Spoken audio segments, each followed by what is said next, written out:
Oh, my computer's not working. That's disrespectful. Well, welcome to the sixth episode. Tell me if I got that right. I'm sorry if I didn't, but I think it's the sixth episode. I think it's the seventh. I don't know. Seventh, sixth. It's a lot of episodes. That's the point. So, thank you so much for joining in. Appreciate it. This is Drew and Max. I have him on my phone. Congratulations, Max Stromer. You got your team. I predicted it. You got your team to the World Series. Yep, and I said that it was gonna happen, and it did. Yeah, I mean, my two favorite teams both made the playoffs, and neither of them won the first chance they had. The A's lost the wild card game, and the Braves lost in the first round. So, I mean, it wasn't my year, but it was your year. So, congratulations to that. You've got a team in the World Series playing either. It looks like it's gonna be. Well, I mean, we have no idea actually. The series currently looks like it's going 7. We're going to talk a lot about that because it's the only series going on. It's currently 3-2 lead for the Dodgers, but we currently see the Brewers having a comeback. So the first thing I want to talk about, because if you are watching this, you should know what's happening in that series. But the first thing I wanted to talk about is let's talk about Manny Machado. Yes, let's talk about him. Did you heard about when Christian Yelich says that you're a dirty player, you know you did something wrong. Yeah, you do. So that is gotta hurt. Like, Christian Yelich said you screwed up. You know you done screwed up, but then again, you can't just say that because if you took his word for it, then he could say whatever he wanted. But do you think Manny Machado is a dirty player? I think he was a dirty player, but hey, he hasn't been doing well at all this postseason, like in general. Okay, so there's definitely the arguments both ways, but in terms of him, I think he is a dirty player, and I've kind of had something against him his whole career, so you shouldn't take my word for it, but I do think that he's a sketch. We'll call it sketch. So that's just me though. But the thing I really found interesting about him is, well, I feel like he knows he's being a little dirty, but he also knows that he doesn't have to not be dirty to get paid. So I'm wondering if you think that if his pay contract or getting paid was less guaranteed, do you think he would be a less dirty player? No, I think he'd be a more dirty player, but hey, he hasn't been doing well this postseason, so I mean, he had to do whatever he had to do to get on base, but it still didn't work. Instead, he got fined. So your logic is that he since he needs the money less, he's not being as dirty as he might be if he needed the money more. That makes a lot of sense. I disagree. I think he'd be less dirty, because I think he would have something to prove, and if he was going around tripping people, I'm talking to you, Manny Machado, going around tripping people, I don't think the general GM is going to be like, ooh, that's a guy I want on my team. Now, he's good enough that he doesn't have to be a good person, which is something I never want to admit, but it's true at this point. He is good enough, he doesn't have to do as much as other people. So, They're bringing in Ferguson. Yeah. So, You're talking about the Dodgers game? Yes, sir. Yeah. Okay. So yeah. So I'm currently out. This is not completely about football or baseball, but it's about sports. It's best coaches of all time. I want to see. Tell me when you hear something you disagree with. One, well, actually, it's active coaches. 1, Bill Belichick. 2, Brad Stevens. 3, Sean McVay. 4, Steve Kerr. 5, Greg Popovich. 6th, AJ Hinch. Do you think he's the best manager in baseball? I mean, I would say in this year, I would say no. And I'll tell you why. When you have two teams in the AL East that are brand new managers, I'm going to say that the Red Sox did a better job of maintaining a new new manager. And I say that the Red Sox manager deserves a little bit more credit. I'm not saying that you're wrong. I'm just saying you don't hear a lot about him. This isn't my list, but well, let's just go on. Let's go on. 7th, some hockey manager, Mike Babcock. I don't know if you've heard of him. I definitely haven't. 8th, Terry Francona. Indians. Terry Francona. How do you feel about him? Terry Francona? I mean, he's a good coach.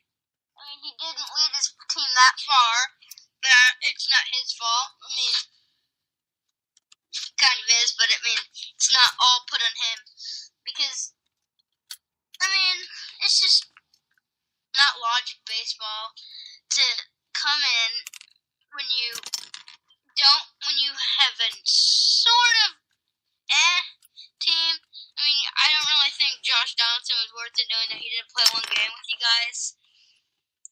I say that was not really worth it. I say they trade for somebody else. Pick up somebody else, but I wouldn't say Terry Francona is the best.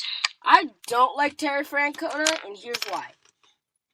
He has a very talented baseball team in a very bad division, and he is not successful. You have 2 MVP candidates. You have Lindor and Ramirez playing on the same team with a former MVP in Josh Donaldson. So I feel like they should be able to accomplish more than what they have, especially when you consider that the next best team in that division, at least in my opinion, is the White Sox. So you have the White Sox, Twins, Royals, and Tigers. I think you should be able to win a lot more than that amount of games. Now, 9th, Mike Sullivan. He's the Penguins. 10th, ooh, you'll like this one, Alex Cora. Thank you. I think should be a little bit higher up there, but it's good enough that he's still in the top 10. 10th is pretty good. 4th was, in my opinion, one of the best coaches right now. Steve Kerr was 4th. I liked a lot of teams in the top 10. What I don't get is why Terry Francona's ahead of Alex Cora. I completely agree. Like, where's my love for Bruce Bochy? Where's Bob Melvin? You probably don't know who Bob Melvin is. He's their A's guy, but he just led this A's team with like freaking 50 wins to a playoff spot. Are we gonna just act like that was nothing or something? Like, didn't he just accomplish something nobody thought would happen? He's not even scratching top 10. Now, let's get to 11. Andy Reid, Chiefs. 12, Joel Quenneville, Blackhawks. 13, Joe Madden. I personally disagree whoever made this chart. When you put Terry Francona and you put Joe Madden behind Terry Francona, I mean, that just say that you are an Indians fan and you don't care about anybody else. Yeah, I get you. You wanted to make people like the Indians. But it makes them hate them even more. Yeah. The one thing that both of these guys have is they've played for a long time. Like, if you look at these guys, Francona has 1,500 wins in his career. Joe Madden has 1,100. That's a lot. Now, 14, Peter Loviette, Predators, Nashville Predators guy. Doug Peterson, Eagles. Rick Carlisle, Mavericks. Torey Lovullo?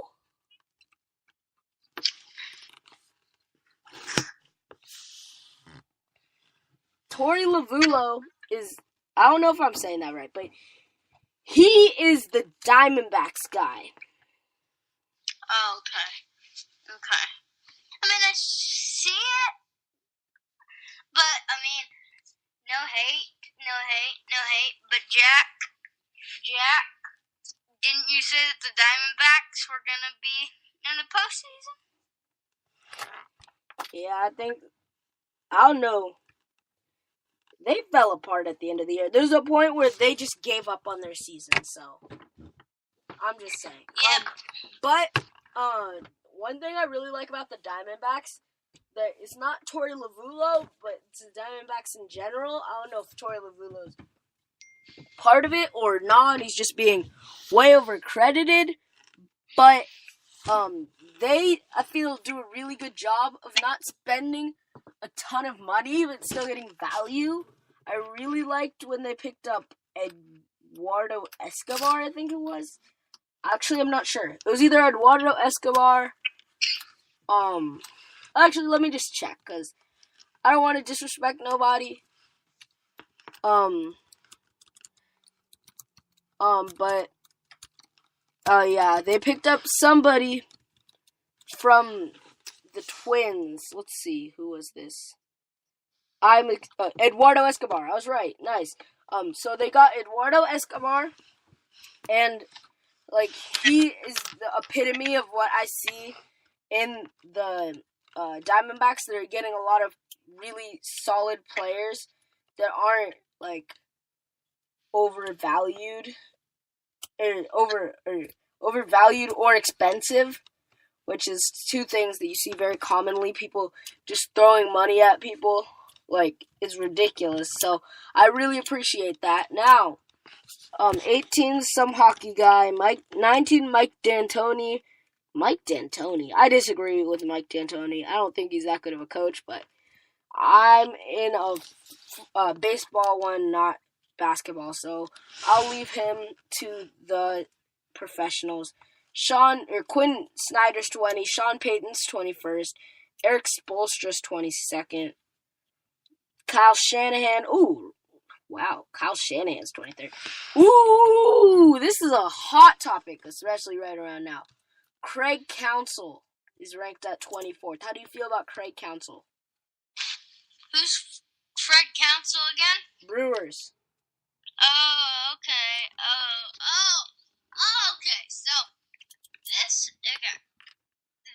he has brought a team to fight in the NLCS against the Dodgers to get them to what I think is going to be a 7-series game. I mean, it's the 7th inning, guys. Milwaukee's just too far away from the Dodgers. They're 3 runs ahead. Jeremy Jeffress is up the mound. I mean, this is a team that didn't have that much to work with, and they used what they have to get to the NLCS and potentially the World Series. Yeah, I mean, they're another one of those teams where I think they do so well with just getting the most out of what they have, and they don't just throw money at people like the Dodgers do. Sorry to take a shot at the Dodgers, but that's what they do. Dodgers get whoever they want because they're willing to spend more money than anybody else in the league. It's the same thing the Yankees do. And I must admit the Red Sox have done that before. That's what they did with JD Martinez. They're just like, we've got a max contract for you, and we happen to be pretty good, so you're going to come here where is a thing that teams like the A's, the Brewers, or the Diamondbacks, or the Rays, another great example, can't do. So they have to actually try instead of being like, here's your max contract to come play for us. So I really like the Brewers for that. Christian Yelich having a great year. Lorenzo Cain fitting in well. I think they're doing really well. Now, next guy is... next baseball is Dave Roberts. I'm choking. Dave Roberts at 28. I'm not a Dave Roberts fan. I don't know if that's because I'm a Giants fan and Giants fans hate the Dodgers more than they like the Giants, or if it's for any one of a number of reasons, but I can't stand Dave Roberts. Max? I mean, he's good. But, I see where you're coming from. He has his up and downs, like putting in Grandal. The catcher situation in LA is just not good. I mean, Grandal is a better, would you say a better fielder? Yeah, I mean, I think he's a better fielder.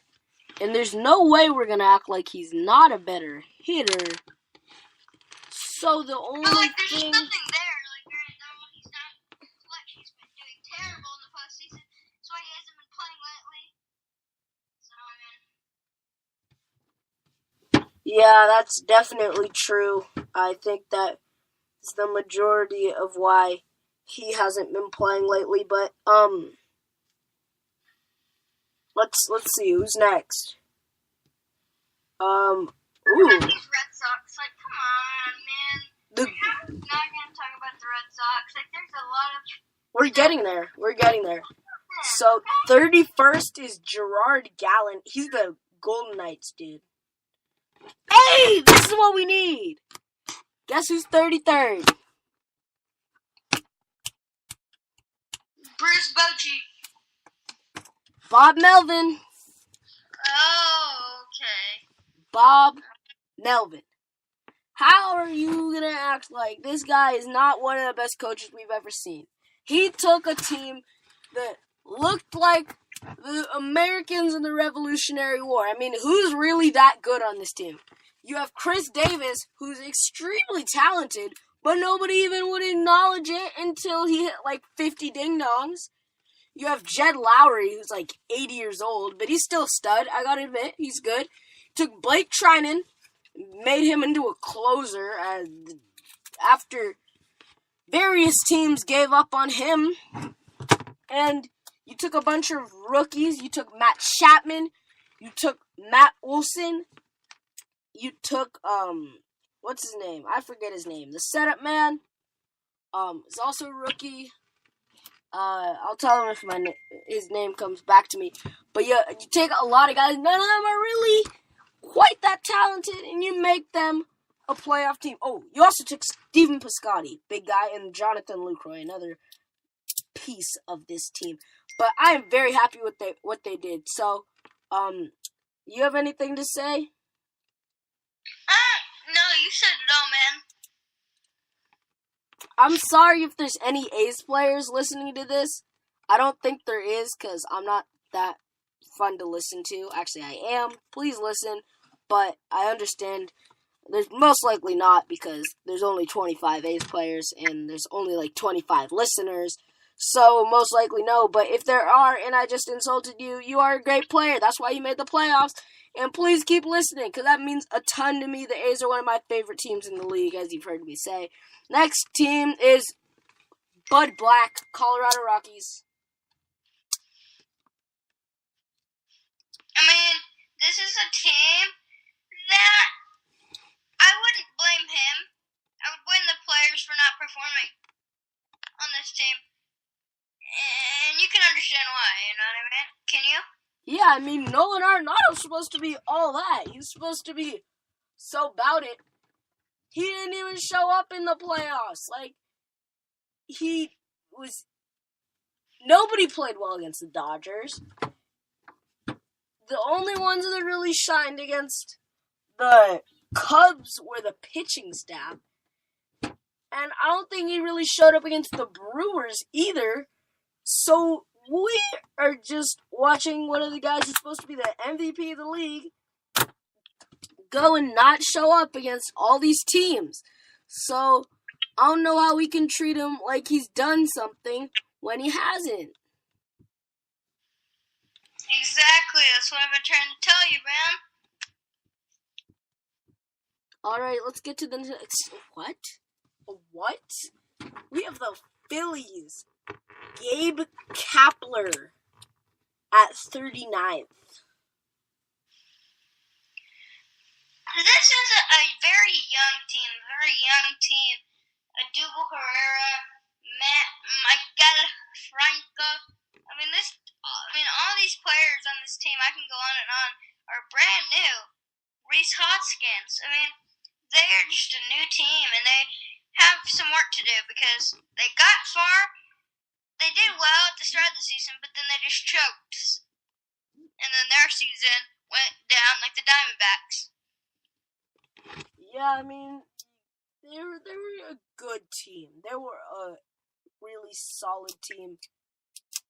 But they weren't the Braves, and that's really hard when you got a team like the Braves in your division playing as well as they did this year.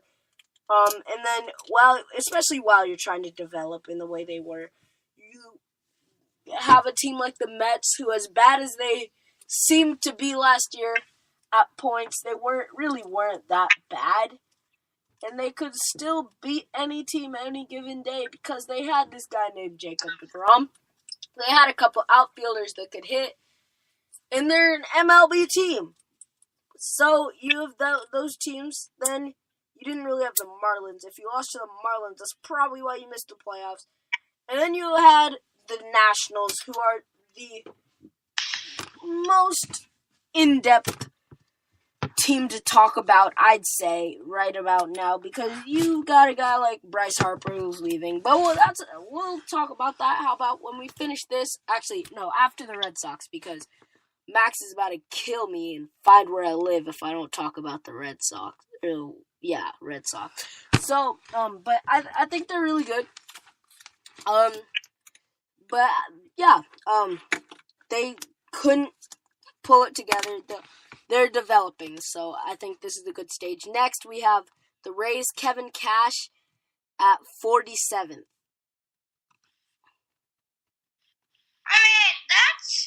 I would say, like the Reds, I wouldn't even think of him on the list. Just look at the team, like when one of your pitchers is one of your best hitters. I just don't know. It's just hard to talk about. I guess people liked the idea of the closer, the opener, or whatever it was called. I think it was the opener. The opener idea, I guess people really liked that, but I don't see what he's done. He's a lot like what I said about the Diamondbacks, where I think he's done a really good job of making something out of nothing, but I don't know what part of that was him and what part of that was just everyone else. Like, I don't know if that was really him or if that was just the GM coming up clutch. Now, actually, do you want to say anything more about that? Not about the Reds. No, I'm done. I'm tired of talking about the Reds. Last team is the Pirates at 49th. Clint Hurdle. To be honest, I've never heard of him. But Clint Hurdle.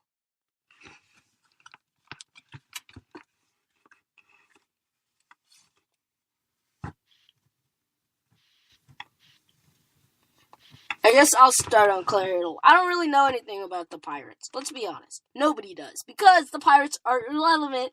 They've been iffy for a while. And when they're good, nobody talks about Clint Hurdle or whatever his name is. People talk about the studs on the roster and not them. Like, who's gonna say, I love them, they're so good. They have Clint Hurdle, right? They're not saying that. They're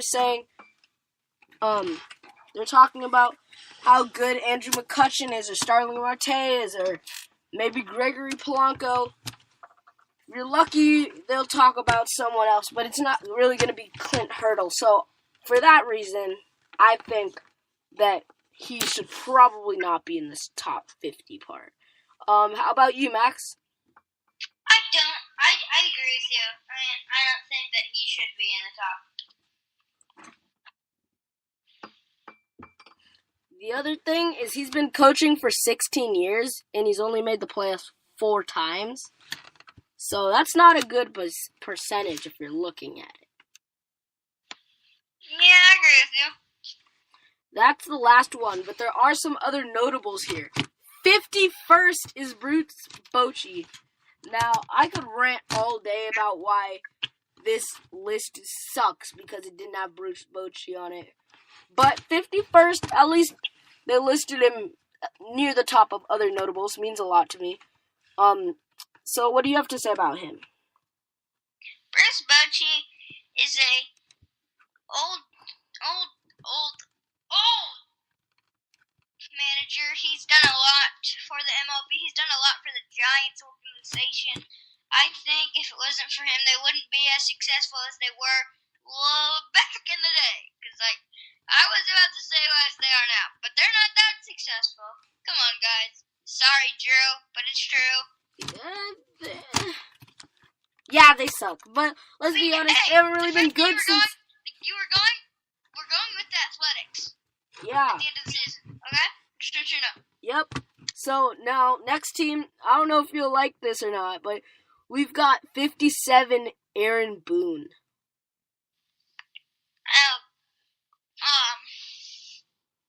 You see?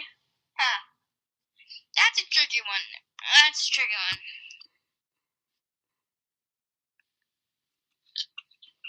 And I'll tell you why. It's tricky because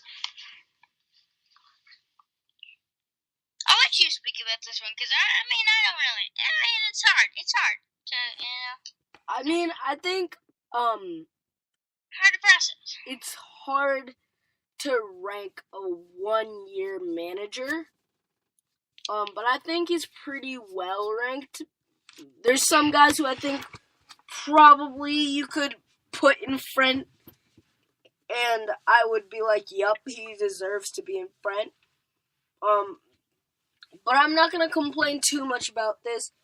But I would like to just say that you traded for the most expensive player in baseball. You pulled an absolute Yankee, just being, we got all the riches, we're going to show you that, and just have all the money. I don't think that's fair. And you still couldn't make it out of the division series. Now, I get you ran into the Red Sox, the best team in baseball, as Max will let you know. But, I still think that you should be able to do something with the best team with some of the best players in baseball. You got Didi Gregorius, who's clearly very talented. You've got Aaron Judge, who took the league by storm and was the most popular player in his rookie year. And don't even get me started on the fact you got Giancarlo Stanton, who led the league in home runs with 57 2 years ago, and then you traded for him and he couldn't do nearly as well in a smaller stadium. You did something wrong there, Aaron Boone. You're not getting off the hook for that one. So that's all I gotta say. But that all shouldn't go on Aaron Boone's shoulders. I mean, the GM to the Yankees is just a know-it-all, in my opinion. That's probably true. I mean, I like the fact that he likes to take risks, but just try to get wins for your team at the time and stage you are right now, where the Red Sox are potentially going to win a World Series, and you're going to have this weight on will you be better than the Red Sox, which based on looking on how they've been, I don't see that. Now, I could definitely make some sense out of this, but what really bothers me is you got a guy who hit 57 home runs and is known now as one of the best power hitters in baseball. And you put him in a smaller park and he got worse. Like, is it just me or does that not add up? Well, then again, you have to keep in mind, in Miami, hardly any people are going to the games, and now at Yankee Stadium, everybody's going to the games, you know? That's true, but like, I'm not giving him an excuse to be bad. I'm just saying, he, lately, in a couple years, he hasn't been working well under pressure. And then again, when was the last time he had a postseason appearance? well, I mean, technically now it's this year, but yeah, but like before, you know what I mean? Yeah, but I just don't see how you can just go backwards like that. It doesn't make sense to me. He was worth it. I don't think that they're gonna trade him this year, get him out of his contract. But then again, let's talk about Didi Gregorius.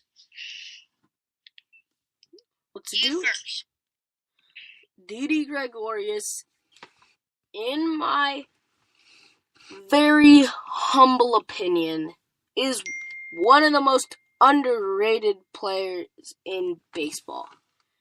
And I know what you're thinking. Drew, why would you think that there's so many extremely underrated players? What separates him from all these amazing players who are just as underrated? My answer? The rest of them aren't nearly as underrated. We are treating this guy as if he's your average shortstop, when this guy basically just led the Yankees to a playoff spot. Now, I'm not saying that Giancarlo Stanton didn't do nothing. I'm not saying that Aaron Judge is not the best player on that team yet. I could say that later. And I'm not saying that they don't have the best bullpen in baseball. But what I am saying is that the reason that they won that game, or not that game though, the reason that they won anything they won was because of one man. His name is Didi Gregorius. No. It was not Aaron Judge. It was not Aroldis Chapman. It was not Gary Sanchez. It was not anybody else that you probably think it was. It was Didi Gregorius. Because you look at the stats, he put this team on his back. Like, he was hitting dingers. He was hitting cleanup. He was doing it all. Like, everybody was, like, looking at this team and they're like, wait, how are they winning so many games? Because you're missing a man. He can run. He can throw. He can hit for power, clearly. Can hit for average. I'm going to say he can field, too. I mean, you have to feel bad for Didi and all the other underrated players on that team, because almost every single player on that team is underrated because Aaron Judge is getting all the Aaron Judge and Giancarlo are getting all the attention. Yeah, can we just stop and recognize one thing about this? I'm gonna go through the Yankees roster, and it's sad. I just saw something. Didi Gregorius needs Tommy John surgery. That's very sad. Yes, that's what I was trying to talk about. That's. But hey, we got a good conversation now too, so it's okay. Yes, he is going to have Tommy John surgery. Tommy John, what's been killing people this entire year, in my opinion. First, it started off with Corey Seager. Then it was involving what's his name? Shohei? Shohei, and then now it's affecting Didi. So, I mean, I'm not saying it's like the most popular injury, but I'm just saying it's been a real disadvantage for all the people that have gotten injured. Yeah, I mean, it's been just hitting all the MLB.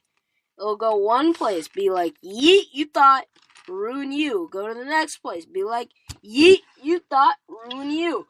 Now, this is where we see teams like the Dodgers go and be like, oh, that's so sad. Corey Seager's out for the year. Well, we'll just get Manny Machado, no biggie. Which is the main reason I hate the Dodgers. But that's not really the point. The fact that you find Manny Machado replaceable to Corey Seager, that's just messed up. Like you're bringing in Manny Machado by watching them play. Like, it's not the same. Their hitting is terrible without Corey Seager. Justin Turner has not been the same this year. You guys are all thinking it. I'm just saying it. I bet that conversation went, thank you for trading for me. That's what Manny Machado says. And Dave Roberts is like, anytime. And Manny Machado's probably like, so let's get to that contract extension. And Dave Roberts is like, you're just a replacement, bud. I'm like, who uses Manny Machado as a replacement? Like, what the? Well, heck, if you're Manny Machado, you have to be happy that he got you out of Baltimore. I'm not saying that you're going to be somewhere worse at the end of this, but hey. He didn't deserve to leave Baltimore. Right? I mean, he hasn't been in the postseason his entire career. I mean, should have proved himself worthy of leaving Baltimore instead of just being like, ooh, there's a empty slot in LA. Why don't I just get traded to the Dodgers, because that's freaking possible now, and I can go play with one of the best teams in baseball as a replacement. Like, I don't get it. I'm not having it. What I don't understand is this Dodger team, you don't have that big of a cap salary, so why are you wasting it on Manny Machado? I mean, I don't think, like, when you're looking at this team right now, it's not worth it. I mean, it wasn't worth it. Do you think it was worth it? I think it was worth it only because his contract expires. But I mean, yeah. I mean, if you're Manny Machado, you're happy that you got out of Baltimore, but you're not doing anything for this team. If he was locked up, we'd be having a totally different conversation. But he's not, and that's the only reason that I think we're okay with this, because I don't know about you, but if I'm signing this guy for a full season, like 5 seasons, just so I can have him for a half a season, because my starter got hurt, like, that's just ridiculous. Yes, I've been waiting the entire show for it. Can we please talk about the Red Sox? Yep, I told you it was gonna have to happen. Let's talk about the Red Sox. The Red Sox. Red wore socks to school today. Didn't really care if I got in trouble, but I wore Red Sox to school. Because they won. So, victory at its finest. For the baseball at its finest.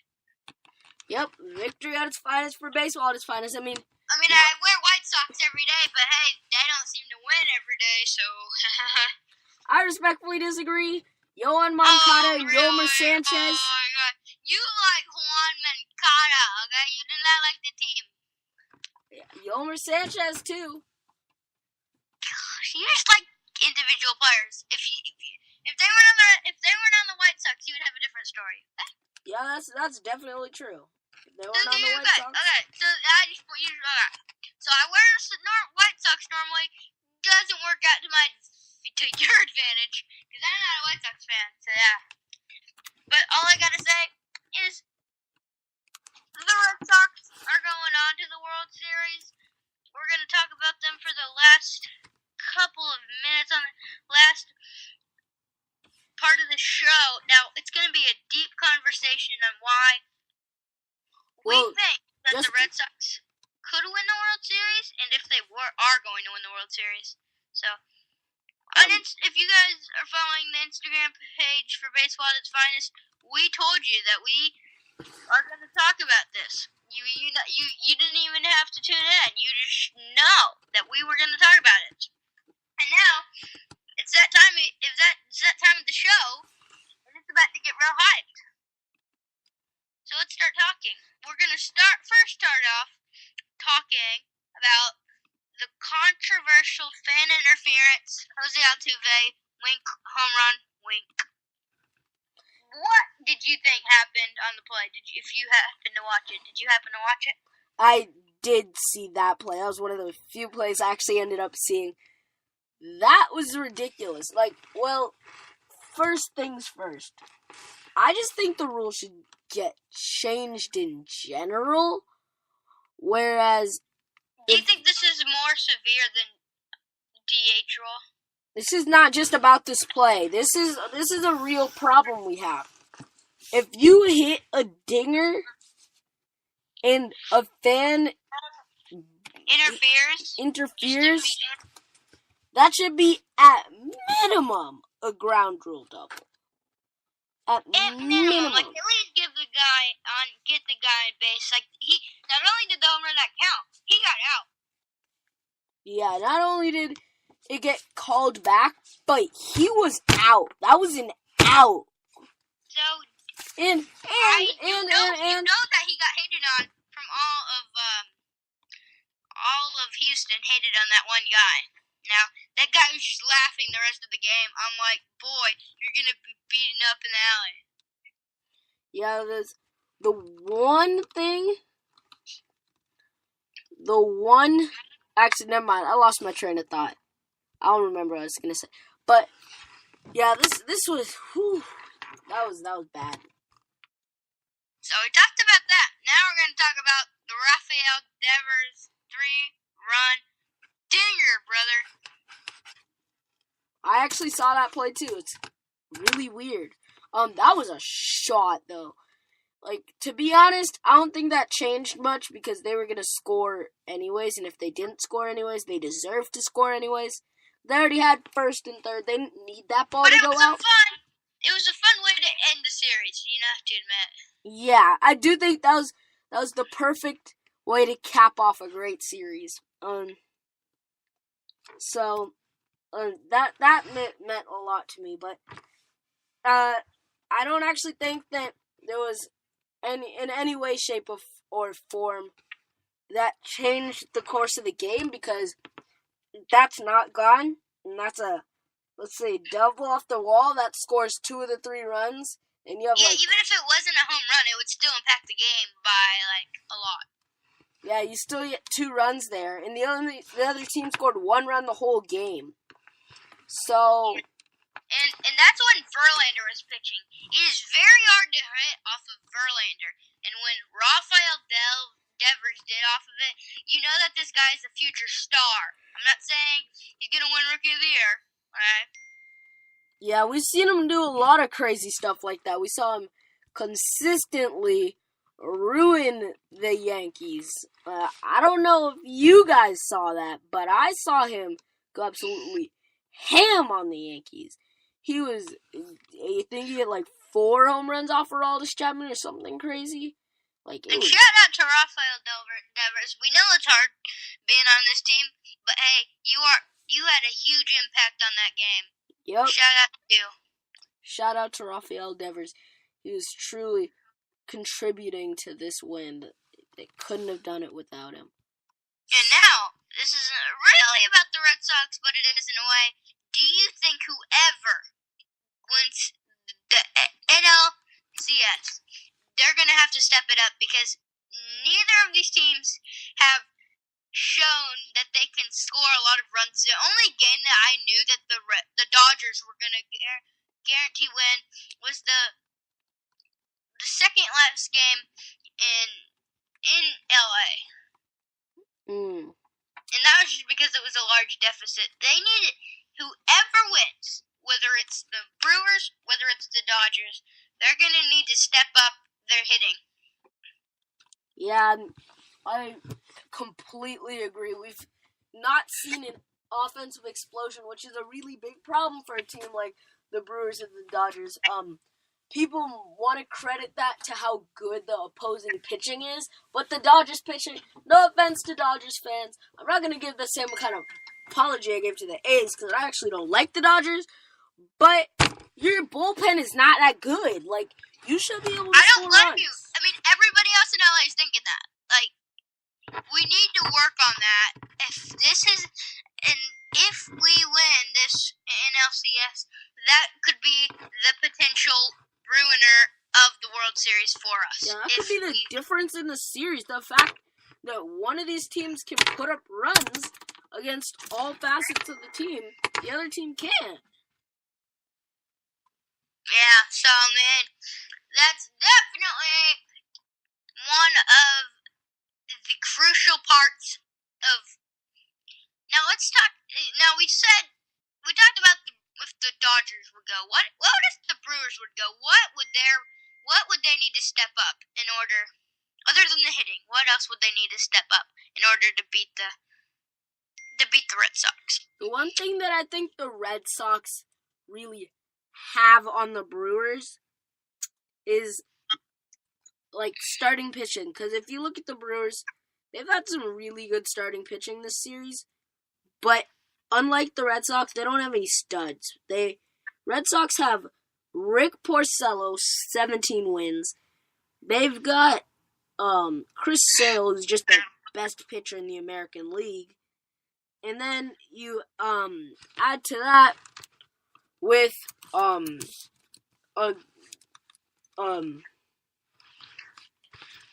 what's his name? David Price, who's also a fantastic player. So that's a combination that I wouldn't mess with if I were me or you, because these are some guys that they're good players. So I'm just saying. They don't need, like, when you're watching this Dodger series, just because that they have these players that can show that they are better than the Dodgers doesn't mean that that's going to be the same when you're playing the Red Sox. Okay, the Red Sox are, in my opinion, a much more challenging team to fight than the Dodgers. Okay, and that's coming from an LA fan. So yeah, I mean, it hurts to. I mean, like, look, the latest half of these games in the NLCS have been one-run deficits. Don't you live in LA though? That's just disrespectful. And that's the problem. Like that when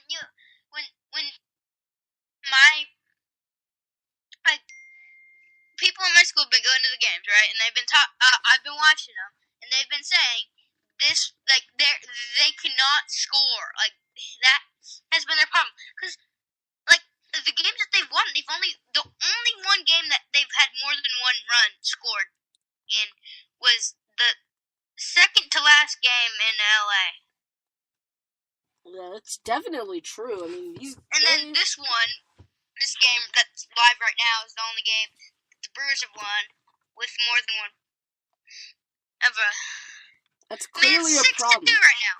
It's clearly a problem for both of these teams to put up more runs than they are right now. And if they don't, I don't think either of these teams have a shot at the Red Sox. I think that we might walk away seeing Max Stromer wear Red Sox to school again. Yep, and that being said, let's talk about Chris Sale. Like, he was going to pitch earlier. Now he's saying that he isn't. So, like, what do you think is going to... I know this is a big deal in the game, but, like, how do you... First off, do you think he's coming back? Yes or no? Chris Sale? Like when he needs to come back. Chris Sale? Is it going to be... Yes, Chris Sale. Chris Sale, well, other than the fact that people said that he's starting game 1, I think that Chris Sale will come back because they have so much time to rest that there's nothing better. There's no better time to rest than when you're trying to rehab somebody. And the fact that it looks like this series is going to go to 7 just helps their case. And so I think he's going to have a lot of time to rehab and come out in game 1 looking as good as we've seen him anytime recently. And this is for the Dodgers. And then we'll get back to the Red Sox. But do you think that they are going to regret putting in Walker Buehler tomorrow? I don't. Because, I mean, Walker Buehler, I hate to say this, he's looked the best of any of their pitchers so far.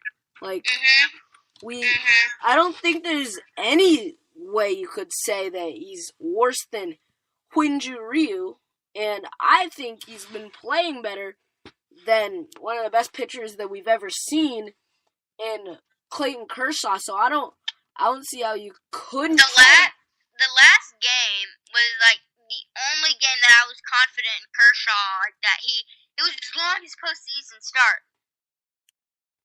Yeah, something makes me feel like he's always going to still be coming back. And I know it's not true, but it just feels like he's never going to be finished coming back. It's just, like, when you're thinking about it, it's just surprising how far we've gone in the season. Like, this season flew by fast. Like, yeah, I remember opening day. My friend went to the game, and I was like, can I go with you? Because, I mean, you know what I'm saying? But and this is the best time of year because it's football, baseball, and basketball at the same time. So it's like, you got to enjoy these last couple of days because, like, not that like, anybody except for Jack really cares, but we got hockey, too. Yeah, we do, but, like, nobody mentioned that because we're so focused on baseball. So, no pun intended, but Chris Sale, yes, pun intended, but Chris Sale, are those uniforms comfortable, or are you going to cut them up? Ha ha! That's funny. Cut them up? We'll have to. Are they comfy? Like, I gotta know. I don't think he'll cut them off and they end up winning it all. I'm just saying. Like, I got a fan jersey, but, like, I don't know if that's the same as the good threads, like the real threads. I don't know. Yeah, we'll have to find out sometime soon. Now, we're getting to that time where we're gonna have to let you go really soon. But we're gonna talk about fantasy football and basketball real quick. Yep, that's exactly what we're doing. So, I hate to say it, Max passed me. So very sad. So sad. But hey, I'm gonna lose against Super Hot Fire. Yep. I have the whole Steeler team, and it's their bye week, so like, I'm frustrated. I've got, let's see, I'm playing, who am I playing? I can't even play. I'm playing Papi Chulo. Papa Chulo. And Are you projected to win or lose? I'm projected to win, and people at home are expected to destroy young Pootie P, who is at 3-2, but is now 7th place. But the fact that I'm going up against Super Hot Fire, and the fact that he's ahead of me by 2 points, like, God! It's okay. Well, I mean, he also has one more win than you, though. Yeah, but, like in the point column, it doesn't really matter, does it? I'm just talking about points. But hey, he's in the Bay Area. We're in it, sorry, not me. But what I don't get is why is Anthony he's in Minnesota? He's also a Bay Area, though. Okay, so I get it. Okay, so like the Reggie Bar, who's that again? Like I got it. That's Sammy Bovitz. Okay, Salamander Ding Dong Sammy Bivets. Okay, that makes sense. Speaking of Sammy Bivets, we're gonna get into fantasy basketball now, alright? So fantasy basketball, okay? So just so you know, the flagrant bowlers, that's me. And Team UTR, Sammy Bivets. I beat Sammy Bivets. Okay? Now just say, like, how I'm beating him, okay? And that's because I have Chris Dunn, who is like my point guard, starting point guard, right? I don't have any other point guard. Which is just frustrating because, like, I have to put him in. So, like, he's a day-to-day, so he's not playing. So, let's just look at my team compared to Sammy. Okay? Just look at that. Matchup. Okay, so flagrant foulers against Team Under the Radar.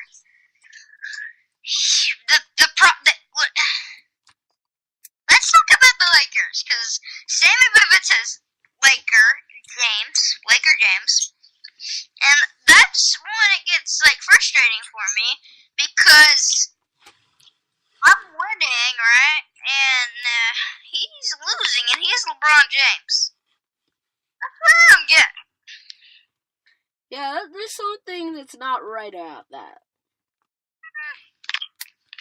And this was like a week-long.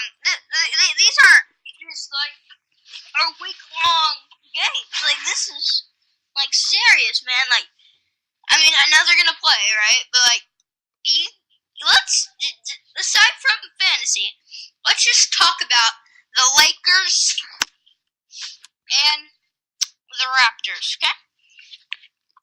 Let's just talk about this. Alright. Because I'm not letting this go. Because they're playing the Rockets, so of course you're gonna need to step it up. 119 to 120. Okay, Trailblazers. They beat us. Okay. Mhm. Now, it's different not seeing LeBron play every single minute of the game, because last year that's what he was doing. Yeah, I mean, what Like, Cavaliers? Aren't they just called the LeBron James now? Yeah, alright, my LeBron, like, my nickname for LeBron is now Laker James, because, like, he's a Laker, so you're never gonna, I gotta say it while I can, because he's not gonna be a Laker forever, alright? Mhm. Alright, so, I just got my Laker jersey today, so I'm hyped. So that's why we're talking about this, okay? So, we scored, the Lakers, 31 points in the first quarter. Then we scored 32 points, okay? So we needed to step it up in the third quarter in order to win. We did it. We scored 28 points, the same as Portland. But they were still ahead of us. But the differential was the fourth quarter when they had 35 and we had 28. Now, I know you're happy to see this. I can just imagine that you're licking the top of your lips right now, because like, you are happy that you guys, that's the Warriors, are ahead of us in the division. So I don't blame you. I mean, I'm not that happy. The Warriors are down 12 against the Jazz right now. Right now, but hey, I predicted that the Jazz is gonna win, so you gotta be happy. Jazz are booty. Can't beat my Warriors. They scored 47 points in a quarter. Yeah, but they are a new team compared to the Warriors, okay? Take it easy on them, okay? Nah. Yes! It's the second game of the season, one loss. At the end of the day, you guys are still going to be in the playoffs. They have 81 points at halftime. Their leading scorer has 14. They have somebody with 14, 13, 12, 12 again, and 11. Well, okay. So, okay. Under the radar. I'm coming for you. LeBron, you're playing the Rockets. I want you to win. I don't care about fantasy football when you're playing, okay? Make us proud. Make LA proud. I mean, we're paying big money to see you. Okay? To be fair, I hate both of those teams, so that's one game where I'm okay with them winning. And I like them both, guys. Gosh. Okay, so Drew, I'm gonna hand it over to you for the sayonara. Alright, thank you so much for tuning in. I truly do appreciate it. But this has been an hour of Max and I talking sports. Thank you so much. But we're gonna let you go, and we're gonna talk our own stuff. It's 9 p.m. You probably don't want to stay up listening to us. It's 9 on the West Coast, 12 on the East Coast. If you're listening to us and it's 12 on the East Coast, you are some dedication. I mean, a round of applause if you're on the East Coast. So, Sammy Pivots, we know you're not watching. You got to get some good sleep in. We understand that. But hey, this is on Spreaker every day of the week. So just tune in. Yeah, even if you didn't tune in tonight, you better tune in tomorrow because I know you're gonna be awake. Tell your friends, because we would love the extra support. Yeah, give us a shout out on Instagram. We'll most likely respond. Not my job to handle the Instagram, but Max is a good person. He'll respond. So thank you so much for tuning in. I'm Drew. This is Max. Hope you enjoyed our episode. And good night.